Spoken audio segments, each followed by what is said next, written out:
الحمد لله رب العالمين الرحمن الرحيم مالك يوم الدين وأشهد أن لا إله إلا الله وحده لا شريك له وأشهد أن محمدا عبده ورسوله أما بعد معزز حاضرین، میں نے جمعہ کے خطبے میں لیلۃ القدر کے تعلق سے بعض شرعی احکام کا تذکرہ کیا تھا۔ حدیث میں نبی صلی اللہ علیہ وسلم نے لیلۃ القدر کی کچھ نشانیاں بھی ذکر کیا ہے، کچھ علامتیں بھی بتائی ہیں۔ ان میں سے ایک علامت یہ ہے کہ لیلۃ القدر جو ہوتی ہے وہ رات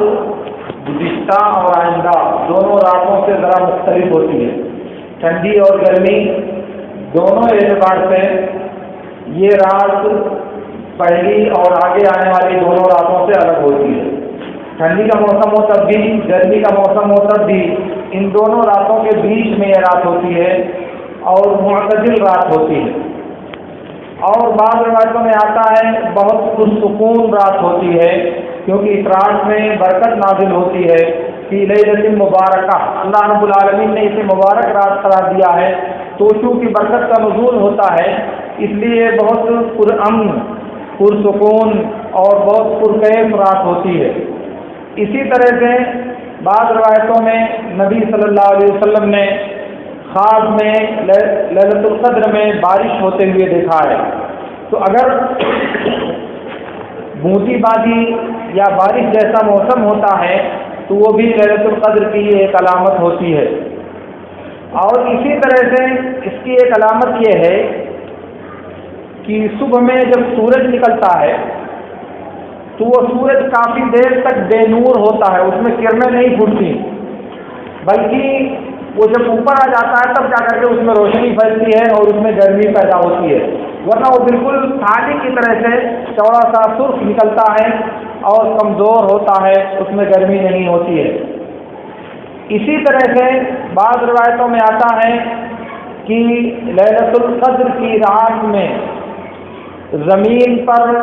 فرشتے اس قدر کثرت سے نازل ہوتے ہیں کہ جیسے زمین پر کثرت کے ساتھ کنکریاں ہوتی ہیں۔ کنکریوں کا شمار کرنا انسان کے لیے ممکن نہیں ہے، اسی طرح سے اس رات کتنے فرشتے زمین پر نازل ہوتے ہیں ان کا بھی شمار کرنا کسی کے لیے ممکن نہیں ہے۔ اسی کو اللہ تعالیٰ نے قرآن میں کہا ہے تنزل الملائکۃ والروح فیہا بإذن ربہم من کل امر، کہ فرشتے اور جبریل علیہ السلام اپنے رب کی اجازت سے تمام طرح کے احکام اور تمام طرح کے معاملات لے کر کے زمین پر اترتے ہیں اور آتے ہیں۔ تو یہ لیلۃ القدر کی کچھ نشانیاں ہیں۔ ایک تو ابی بن کعب رضی اللہ تعالیٰ عنہ کی روایت ہے جسے مسلم نے روایت کیا ہے کہ اللہ کے نبی صلی اللہ علیہ وسلم نے فرمایا تطلع الشمس صبیحۃ لیلۃ القدر کالطست لا شعاع لها ضعیفۃ حمراء، اور ایک دوسری روایت میں حتی ترتفع، لیلۃ القدر کی صبح میں جب سورج نکلتا ہے تو کمزور اور سرخ ہوتا ہے بالکل تھالی کی طرح سے، اور اس میں کرنیں نہیں ہوتی یہاں تک کہ سورج اوپر ہو جائے۔ اور ایک دوسری حدیث میں اللہ کے نبی صلی اللہ علیہ وسلم نے فرمایا لیلۃ القدر لیلۃ طلقۃ بلجاء لا حارہ ولا باردہ، لیلۃ القدر جو ہوتی ہے وہ نہ گرم ہوتی ہے نہ ٹھنڈی ہوتی ہے، بلکہ ایک پرسکون اور منور روشن رات ہوتی ہے، ایک اچھی اور سہانی رات ہوتی ہے جو نہ گرم ہوتی ہے نہ ٹھنڈی ہوتی ہے۔ یہ نہ گرم ہونا نہ ٹھنڈا ہونے کا مطلب یہ ہے کہ اگر گرمی کا موسم چل رہا ہے تو اس سے پہلے والی رات میں جتنی گرمی تھی اس رات میں اتنی گرمی نہیں ہوگی، اور اگر ٹھنڈی کا موسم چل رہا ہے تو اس سے پہلی والی رات میں جتنی ٹھنڈک تھی اتنی ٹھنڈک اس رات میں نہیں ہوگی۔ تو اس سے پہلے اور اس کے بعد جو راتیں ہیں ان میں جو گرمی یا ٹھنڈی ہوگی اس قدر زیادہ گرمی یا اس قدر زیادہ ٹھنڈی قدر کی رات میں نہیں ہوگی، بلکہ لیلۃ القدر ایک پرسکون رات ہوگی۔ اسی طرح سے احمد اور طیالسی وغیرہ کی روایت میں ہے اللہ کے نبی صلی اللہ علیہ وسلم نے کہا ان الملائکۃ تلک اللیلۃ فی الارض اکثر من عدد الحصى، اس رات زمین پر فرشتے کنکر کی تعداد سے بھی زیادہ ہوتے ہیں۔ یہ اللہ تعالیٰ نے خود بیان کیا ہے سورہ قدر کے اندر۔ اس کا مطلب یہ ہوا کہ وہ علامتیں اور نشانیاں ہیں جنہیں اللہ رب العالمین نے ہم انسانوں کو بتایا ہے۔ البتہ یہ نشانیاں اس قدر پوشیدہ اور اس قدر غیر ظاہر ہیں کہ عام طور سے انسانوں کو اس کا علم نہیں ہوتا، عام طور سے انسانوں کو اس کے بارے میں معلومات نہیں ہوتی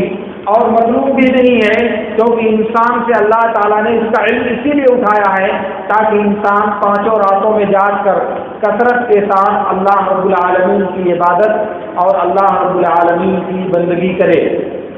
عام طور سے کچھ لوگ کہتے ہیں کہ ہم نے لیلۃ القدر کو خواب میں دیکھا ہے، ہم کو خضر علیہ السلام نے بتایا ہے، ہم نے یہ کیا وہ یہ ساری باتیں جھوٹی ہیں اور لیلۃ القدر کا علم اس طرح سے اللہ تعالیٰ کسی کو نہیں دیتا۔ اس لیے یہ جو خواب کی بنیاد پر لیلۃ القدر دیکھنے، ہونے یا پانے کا جو لوگ دعویٰ کرتے ہیں وہ صرف دعویٰ ہے، شرعی میزان پر ان کی بات کھری نہیں اترتی۔ اس لیے سیدھی بات یہ ہے کہ لیلۃ القدر کی جستجو کا اللہ کے نبی صلی اللہ علیہ وسلم نے جو حکم دیا ہے اس حکم کو پورا کرنے کے لیے آخری عشرے کی 8 راتوں میں اس کی جستجو کرنی چاہیے، اور جس قدر اللہ رب العالمین توفیق دے اس قدر کثرت کے ساتھ اللہ کی بندگی اور اس کی عبادت ان راتوں میں بجا لانی چاہیے۔ اللہ رب العالمین سے میری دعا ہے کہ اللہ رب العالمین ہمیں اس رات کی جستجو اور اس کو پانے کی کوشش کرنے کی توفیق عطا فرمائے۔ وآخر دعوانا ان الحمد للہ رب العالمین۔